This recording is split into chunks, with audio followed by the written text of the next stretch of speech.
Hey, it's so great to see you all for another edition of Escaping Rock Bottom. I'm your host, Brandon Lee.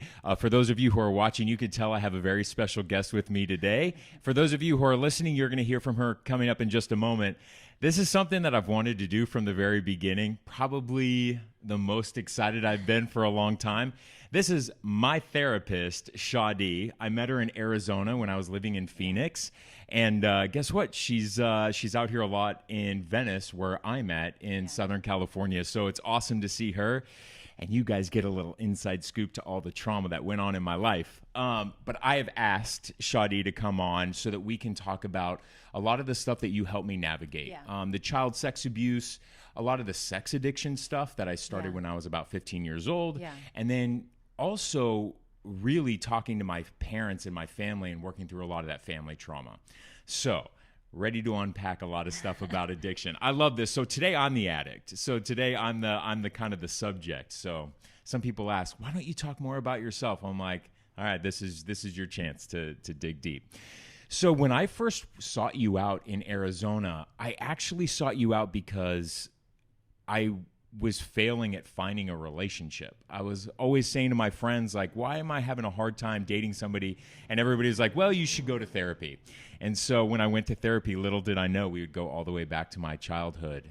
And when it came out, what is it about, because I was sexually abused by my piano teacher when I was about 7 or 8 years old and my youth soccer coach. But you were telling me how I go into survival mode, that when children of sex abuse have that violation happen to them, we go into the survival mode. What are the impacts of that and how it affects us later on in life? So when you're in survival mode, you're operating from the back of your brain, which is the part of the brain that has to do with getting through right now. So everything's about what is going to make me okay in the immediate. So based on that, you're not thinking of long-term impacts of your behavior. You're not thinking about, you're not problem solving. You're not rationally thinking. You're not really thinking in a way that'll benefit your life. You're thinking in a way that, like you said, just around survival. So on a physiological level, your body is kind of primed to get through. So you've got adrenaline pumping and cortisol pumping. The front of your brain completely shuts down, and everything's around what is going to make me okay. And based on that, you make really poor decisions.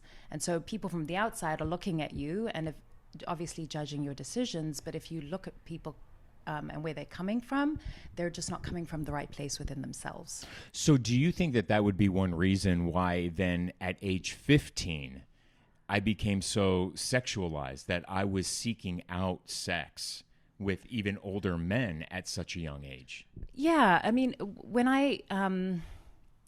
when kids are sexually abused, they don't understand what's happening to them. So they're violated at an age where they don't have the capacity to understand what they're experiencing. And so one of the things that you see a lot with sexual abuse is there's like a trauma reenactment. So they reenact what happened to them, and in doing so, they recreate the trauma and actually re-traumatize themselves. And you see that a lot with sexual abuse. Unfortunately, people don't understand it. So when people are sexually abused, you see either it goes in one or two directions. Either you become hypersexed, which is what happened in your case, where you're just continuously seeking out what happened, or hyposex, which is a complete shutdown. Yeah, it's interesting because it was so hard for me to understand why at age 15 that I was, walking several blocks down to where I knew gay guys were cruising, or older gay men were cruising. Yeah. But I remember when I had brought that up with you in our sessions, and I said to you, no, I wanted it. And that was something you really challenged me on, saying that, yeah, but you were 15 then. But in my mind, I was a much older man, that you had given me an assignment to go look and find several pictures of myself at that age so that I can see myself. And that exercise was the first time when I was able to, even though I felt older, or I thought I was more mature and older and that I wanted that sex, that when I saw those pictures, you proved the point that I finally saw that, that was violating. I was such a little boy. Well, a lot of times when we're remembering our behavior from when we're teenagers, we're remembering it as an adult. So we've got the context of being an adult and the maturity of being an adult. But when you go back and you put yourself in the shoes of a 15-year-old. No 15-year-old would choose that. And when you look at it, as a 40-year-old man, I mean, you were sleeping with 40-year-old men. 40 and 50-year-old men. That's sexual abuse. You are the child. They have greater responsibility. So obviously I was looking for a way to pierce the veil, and showing you pictures of yourself as a way of doing that. Yeah. And, eventually, growing up, the sex addiction, and in my personal opinion, I don't think that we talk about sex addiction enough in this country. I think that there is a lot of shame around it, that I even think people have a hard time telling even a therapist, and even admitting, whether it's even in the rooms of AA or in therapy, that for some reason there's something about sex that we don't like to speak freely and openly about. I think because of the shame that's attached to it. But I noticed that in my life, well, then let's talk about the drug use that I started when I was 15 years old.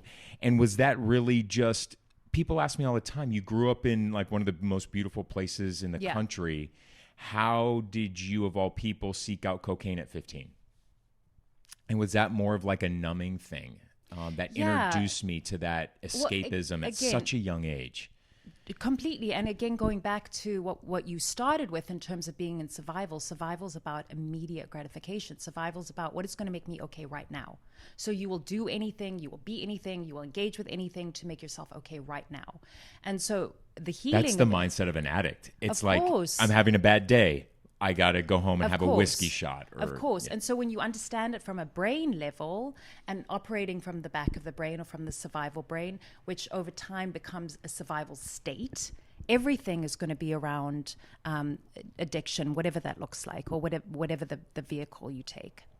How does that eventually impact us as adults? Because remember, it was actually my best girlfriend, Hannah, when she had asked me, she goes, Brandon, have you gone on any dates in Arizona? And I told her, I was like, no, I haven't. And that's when she finally told me, she goes, Brandon, the problem is you. It's not them. It's you. And so, and then that's when I sought you out. And just even the impact that sexual abuse has on personal relationships going down. Like if you were sexualized the way I was as a child, how does that impact the way I have those kind of personal relationships as an adult untreated? I mean, it's the devastation of sexual abuse is there's no part of your life that it doesn't impact. So it impacts your relationship with yourself. It impacts your relationship, obviously, with others. It impacts the fundamentals of what a healthy relationship is built around, which is security and safety and trust.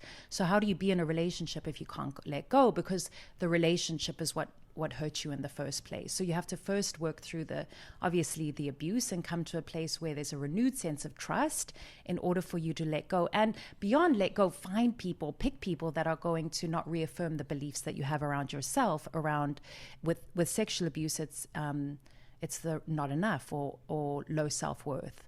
So it affects you in terms of the dynamics of the relationship, not being able to let go, not being able to trust, not being able to be open or vulnerable or show yourself, but also affects you in terms of the types of people you choose. And one of the relationships that you really helped me work through was one with my mom. Yeah. And so for those of you who have about to read my book, you're going to read a lot about how I was raised from my mom. And I think one of the most traumatic things, like even while we were in therapy together, was that you eventually got me up and built up enough courage in me to confront my parents. Because you eventually told me, you're like, Brandon, you can't hold this in anymore. It's time to tell your parents what happened to you as a child. They deserve to know. Yeah. And so eventually when I did tell my mom that I was sexually abused by my piano teacher, and the reason why I told you that I hadn't ever told her about what happened, because I was afraid, I was playing it in my mind that my mom would then go grab her gun, go find the piano teacher and kill him. And then she'd go to prison and I would have to live with the guilt. Which obviously when you say that, that's coming from child's self, right? Like if you look at it from an adult perspective, she's not going to do that. But the child, it takes on proportions that it wouldn't otherwise. And so then when I did confront her, so for like 30 years, I played this tape in my head, right? That my mom would grab the gun, go shoot the sexual predator, and she'd go to jail and I would have the guilt. That's the story I played for decades. Yeah. And then eventually when I told her, my mom told me on the phone, yeah, I know you told me when you were a kid. And my reaction was, are you kidding me? Like, I told you? Well, what did you do? Did you go to the cops? No. Did you think about getting me therapy? No. And then I told her about the soccer coach who used to take me skinny dipping at age 7, 8 years old. And then he would take me inside and we'd play vampire and he would give me hickeys all over my body. Yeah. And when I explained that scene to my mom goes, oh, I know him. Do you really think he was ever trying to hurt you? And so in that moment, she like minimized. There's a lot of, and people say, particularly now with the Me Too movement, a lot of what you hear from people that have no concept of sexual abuse, they'll make statements like, well, why didn't you do something? And clearly it didn't impact you because you didn't do something. You didn't say something. And when you hear stories like that, it's very obvious why. Because it's minimized, it's denied, and then the victim not only has to deal with the impact of the sexual abuse, but you're also dealing with feeling crazy based on what the impact is doing to you and what people are saying to you. And it's been, and then I had one relationship back in 2012, and I write about this in my book. Yeah. And I dated this guy in Georgia. I call him Jackson in the book, even though that's a made-up name. But when I met him, I had 2 years sober. Okay. And he became verbally and physically abusive with me. And it was so hard for me to get out of that relationship, first off. That was the first time I realized how hard it is for victims in domestic violence situations for them to leave. I finally understood it is difficult because a lot of it's the self-esteem issues and how we feel about ourselves. But what I came to realize was that Jackson was my mom. Mm-hmm. And that I learned at a young age that abuse and love can coexist. Mm-hmm. But I just sometimes don't understand like how I chose him, like how I. So there's a couple of reasons. I mean, one is like we said before, the trauma reenactment. You do that everywhere. So it's until you heal, you keep reenacting, which people. I don't see it. There's a lot of understanding of that, but you just keep playing it out. And the hope is if I play it out, I'm going to get a different outcome. But does that make sense? It does. So you keep going into the same situation in the hopes that someone's going to see or someone's going to understand or someone's going to change it so it doesn't have to be as excruciating as it was. But on the whole, what we do is we just end up recreating the same situation with the same result, which reinforces the same message. So until there's actual internal change in how we see ourselves and how we see the situation, we're just going to keep playing it out, which is what's so devastating about abuse. Abuse begets abuse, begets abuse. Is that why it's passed on if it's untreated? Parents abuse a child. Is that why we see in society sometimes, even if they are sexually abused, that they may go on to sexually abuse other family members at young ages? Sure. I mean statistically, it's very low numbers that reenact in that way. Because, that was one fear. People always tell me all the time, and we've spoken about this, is people are like, Brandon, you're going to be an amazing father one day. Yeah. And, you'd be a great dad and these things. But I'm telling you that there is a legit fear because of my childhood and because of the things that I went through. Not that I am telling anybody that I have any desire to hurt a young child. No. But what I'm saying is that just even sexually, but physically, like I just have this fear because I've read so much about it that if you've been abused, the chances of you then going and being an abuser are very low, actually. Okay, see, that's very low. And then that's a misconception. So statistically, 70% of people that abuse don't go on to repeat abuse. It's very low numbers. Okay. Those that do repeat abuse, on the whole, they've sided with the abuser. So the understanding is I've got two options. I'm either in a power position or I'm in an inferior position. And I'd rather be in the power position than have no power. Mm-hmm. So, and that's the position that they choose. But whereas other people, such as yourself, you so understand the impact of what you went through that you would never do that to someone else. So that fear, although it's very common, it's not something that acts out a lot because of the deep understanding of the impact of what it did to you. It's fascinating because I see how my oldest sister, who I'm closest to, how she is raising her 3 boys. Yeah. And with such consciousness and such awareness. Like, and I looked at her and I said, this is not how we were raised. And she looked at me, she goes, exactly. Yeah. It's 180 the opposite. She goes, because I want my kids to know that I'm always going to be here, that Yeah. I'm always going to tell them I love them, that that this house is their safe haven. And she also lets them be super creative too. Yeah. Like on school picture day, she's like, Yeah. Go for it. go for it. Mohawks come out of the bathroom, you Yeah. know, and these kids are just rocking and rolling. And but what she's doing, Yeah. sorry, I know I interrupted you, is she's making them feel safe. So going back to that survival brain, which is the crux of what abuse does to you, is when you are safe, you come out of survival. When you come out of survival, your brain gets switched on. And then you can actualize who you actually are instead of coming from a place of reactivity. So what your sister's doing is she's making them feel safe. Now, for people to heal from abuse, you have to feel safe. And that's to some degree what the therapy relationship is about. Okay, so let's talk about some of the drug addiction stuff and, you know, being in recovery and all that stuff. So I'm going on nearly a decade of recovery. And one of the things that Shadi has challenged me on, you know, over the years that we've been working together is that kind of labeling myself as an addict. And that, you know, in AA and when we go around, we always say, oh, hi, my name is Brandon, I'm an addict. Or Yeah. my name's Brandon, my name's John, I'm an alcoholic. And you at one point challenged me to really think about that label that I continue to give myself. Again, nearly a decade sober. I have zero desire to drink or go out there and do a drug. Zero desire. I don't even think about it or fantasize about it, really. And you really challenged me to stop labeling myself as an addict and that I'm no longer an addict. And it's so contrary that I told you to what they teach and preach to us in AA, is that they always say, you're always an addict. Why do you feel that calling myself an addict with nearly a decade sober is more detrimental to me than anything? So before I answer, let me preface by saying I would never have done that with someone that was newly sober. And I would never have done that with someone that hadn't worked incredibly hard on themselves or completely reframed who they were as a human being. So, and it was just... And you're talking about my space, in my case, specifically. Yes, not so in if someone general was terms. 2 months sober, I would never say to them, don't call yourself an addict. They absolutely need to call themselves an addict and be accountable to that label.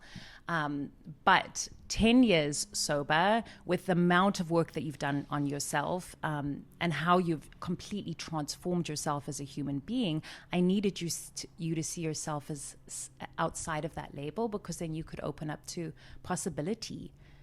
It's interesting because I've had this conversation with several people.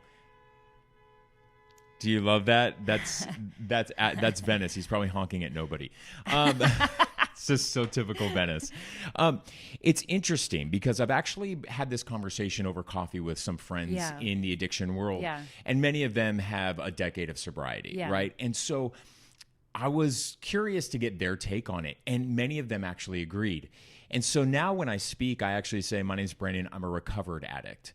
To kind of give a sense that I've worked through that stuff and I'm on the other side. And there has been some pushback, you know, some people do. And there was even an instance where I told you that I had really stopped going to as many meetings as I was, going to really about once a week, and started getting some negative attitude back from some people in the rooms being like, oh, you're closer to a relapse because meeting makers make it. And it is a lot fear-based. And I want to just ask you about, what do you think about the fear-based way that AA kind of approaches things?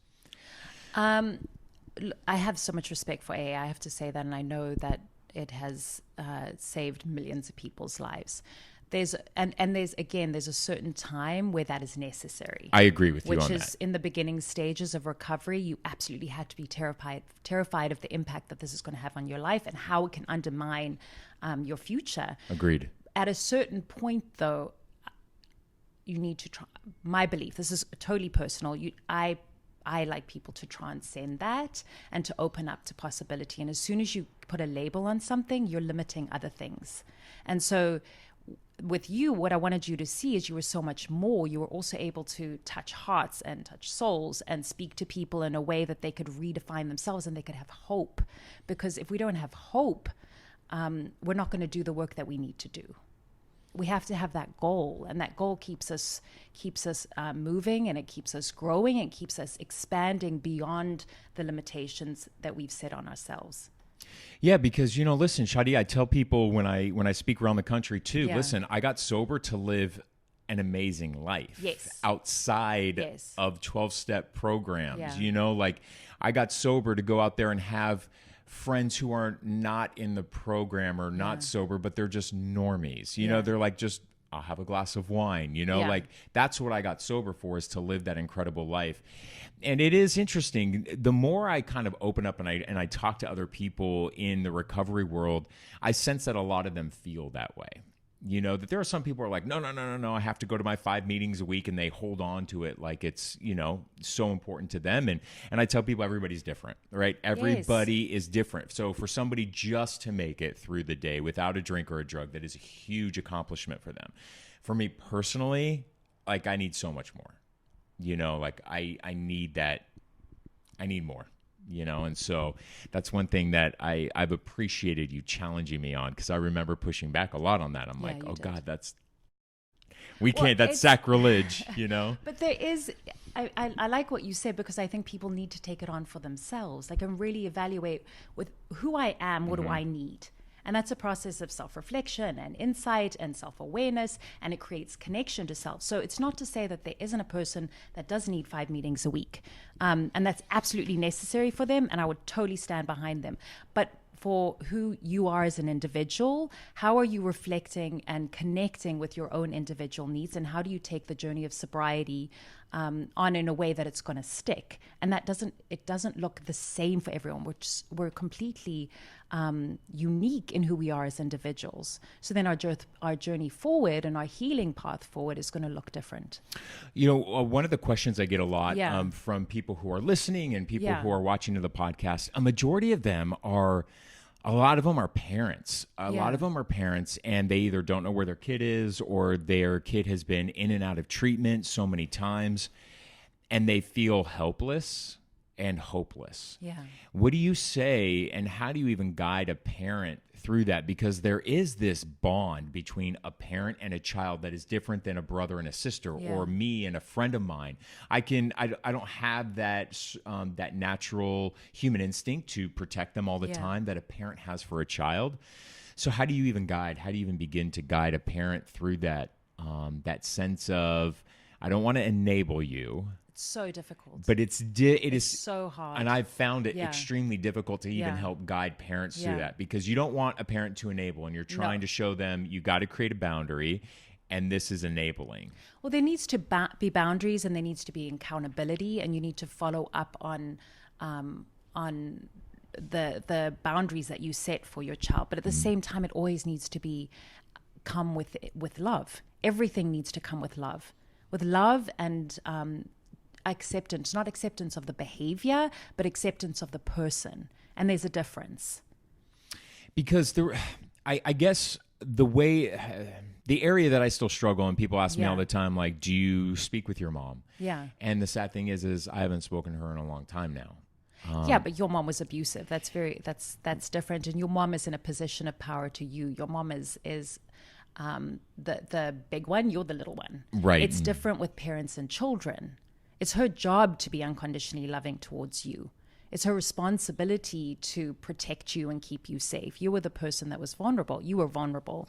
But for the parent-child position, it's very different. And I think what I try to tell people, because I've had people comment being like, you should really like try and work out a relationship with your mom and stuff like that. They obviously don't know the back history, these people. No. And the hard thing for me is that she's never taken responsibility for her side of the street. And I tell people, in recovery, that's what amends are. It's like, I take care and I accept responsibility for how I soured a relationship, or at least my part in it. Of course. We all play a role in the demise of a relationship. We all play a part for the most part. And that's the hard thing. He says, I don't think she's capable of taking responsibility or seeing her fault in that, because I think she thinks she's done an incredible job. And so that's tough. Well, there needs to to your point, there needs to be a responsibility, but I think forgiveness can also be something that you do internally, and you don't have to do with that person. If that person's not safe, you have to hold boundaries because you can't expose yourself to more hurt. But forgiveness you can do internally, so you're not holding on to the impact of what they did. And for me, that's what forgiveness is. It's letting it go, where it's not in your brain, where it's not in your body, where you don't feel tight, where you don't feel angry, where you don't wake up going into these conversations of what you would like to say and what you want them to get, where it's no longer impacting you, and that's forgiveness. It's not necessarily about you and the person. It's about getting to a space where it's no longer impacting you. Yeah, I love that. Yeah, because you want to be free of it. You know, no matter how much darkness that person brought onto you, it's more about you just letting go of that resentment. And by forgiveness, you're letting go of the resentment.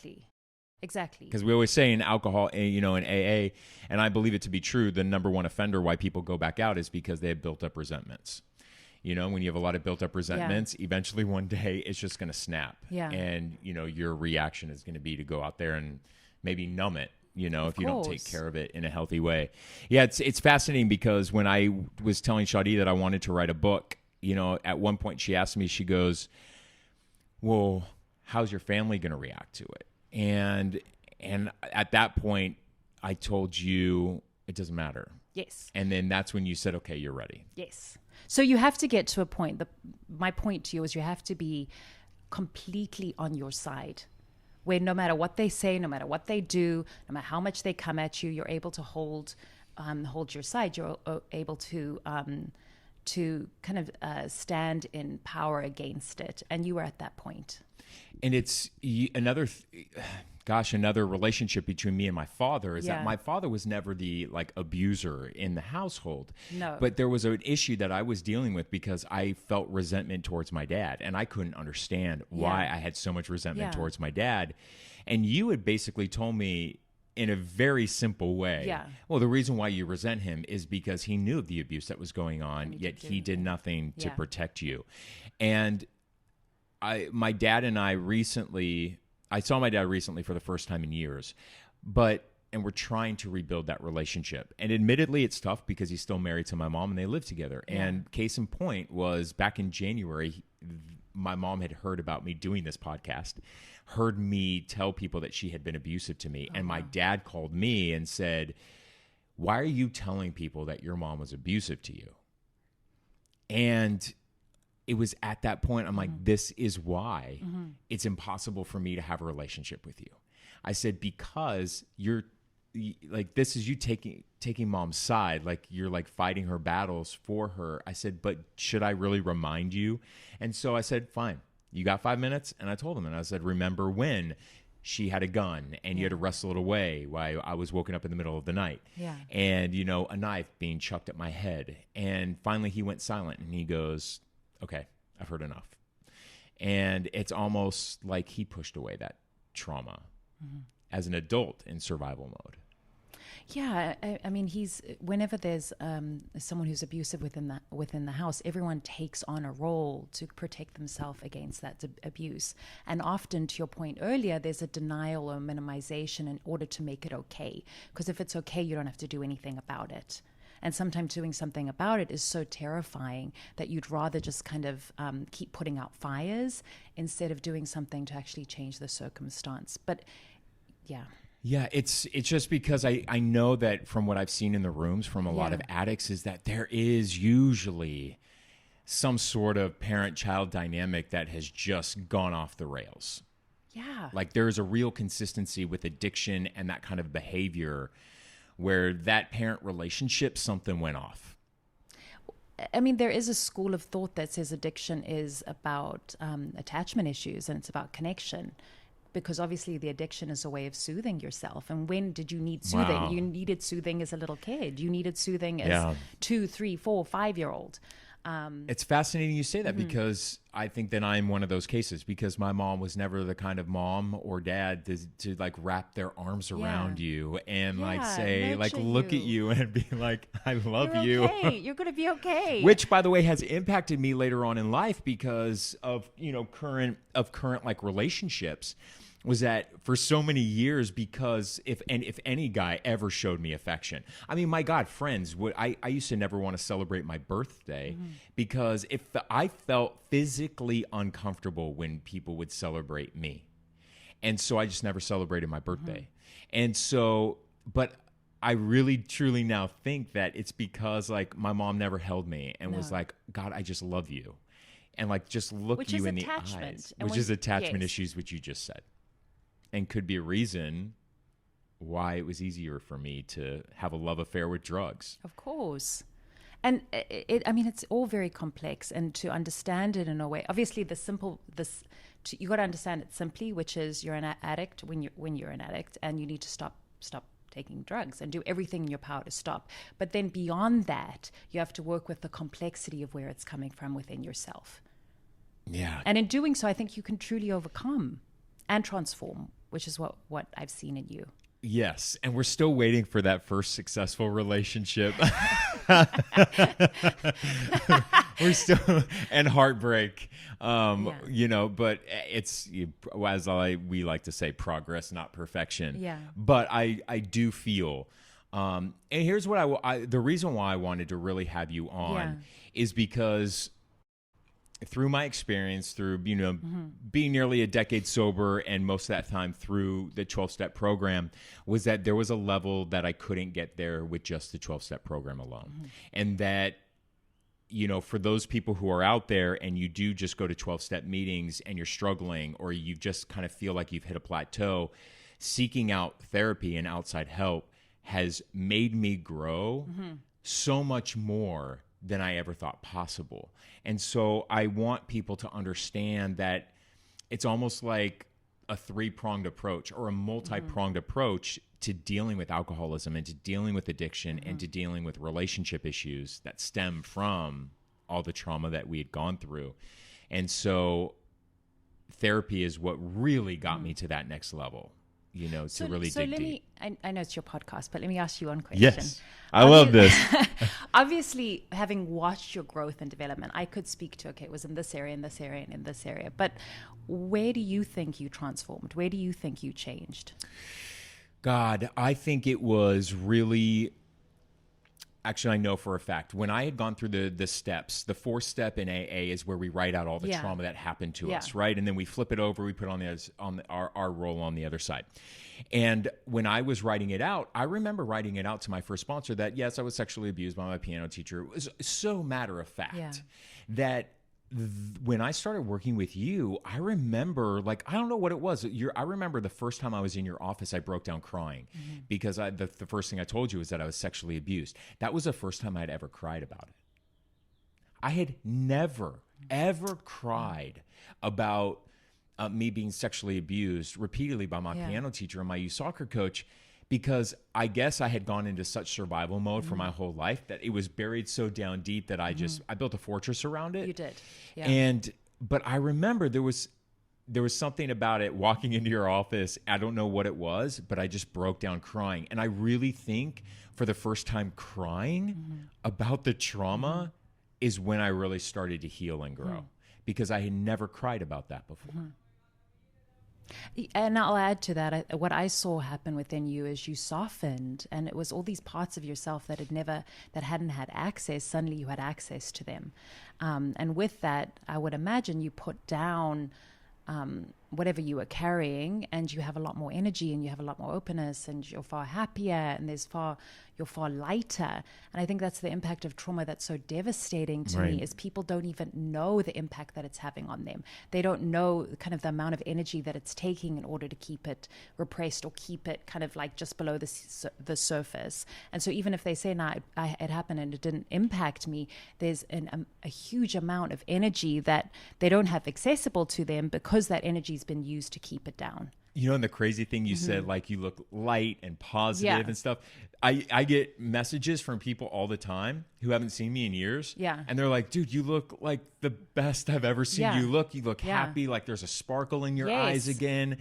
And like, it's true. And one thing you said to me, and it was the most poignant thing I think you'd ever said to me, was, when will you see yourself the way others see you? And that threw me. And I even remember I asked you, I'm like, well, what do you see? Like, what do you see in me? And like, I always remember that it was that will always be with me as one of the most profound things you ever said to me, because as simple as that is, right? As simple as that is, it is the God's honest truth that if you ask people around you, like, for example, my roommate here in Venice, it was my birthday and he wrote a card and he goes, what I'm doing now with my cards is I'm saying 3 things that I really love about that person. Wonderful. And I looked at it and he was like, you're kind, you're caring, and you're compassionate. Yeah. Those are words I would have never used to describe myself years ago. Yeah, because you were somewhat tough. I was. I was hardened. You were. I was like a hardened were. guy with like remember the ink, the tattoos building that barrier, Yeah. and the tattoos were one barrier to keep people Absolutely. away and give them a false impression as to who I am, But yeah, I always look at that as one of the best kind of pieces of advice that you've given me, because it's something I still use today, like to remind myself and be kind to myself is, Brandon, remember the way others see you, because as an former addict, we can really beat ourselves up. Of course. Negatively. Of course, because all of us as human beings, we have a dark side, which we need to grapple with, whichever way that dark side comes out. But there's also parts of us that are beautiful, stunningly beautiful, and we need to see those too, because those will give us strength to do what we need to do. And when you were sitting in my office and I was looking at you and I was thinking, this is an incredible human being and he doesn't even know it. And it broke my heart. It really did. Knowing your history, knowing what you'd been through, and then seeing how you saw yourself. It was very, very sad for me. Yeah. And here's what I want people to see is I want them to know that, we've talked about my child sex abuse and the physical abuse, and I will even say the mental and manipulation abuse by my mom was probably way more intense than just even a knife being chucked at me. I know I'm not trying to minimize that incident, but what I'm telling you is living in that household, walking on eggshells, really effed with me my entire life. Because like I sometimes feel myself even walking on eggshells around people that I'm like, why am I walking around eggshells? But that's childhood stuff that still kind of sometimes will catch myself. Of course. But here's the thing. I want people to know that you see me in my life today and how happy I am and how much I'm enjoying life, and that all that shit that I went through, and that I want them to feel hope that they can eventually have that too. Like, you're not a victim of your childhood as an adult.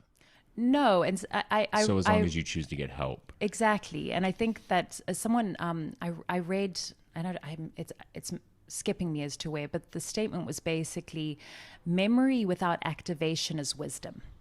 And so if you look at all the memories and the impact, the activation, what it was doing to you, which is the shutdown and the being hard and being more hyper vigilant, or being more avoidant in how you approach things and not trusting relationships and not letting people in, that you no longer have that activation. And so now when I listen to you, and I can't wait to read your book, what I hear is wisdom, which then makes it where it's not where the trauma is never that we're okay that it happened, but to some degree it's like, okay, it wasn't just something that happened and I'm left with nothing on the other end. It's something that happened and I'm left with experience and wisdom on the other end. Awesome. Which is post-traumatic healing. Yes. I love it. All right. So we already went like almost 40 minutes. So see how fast that like went by.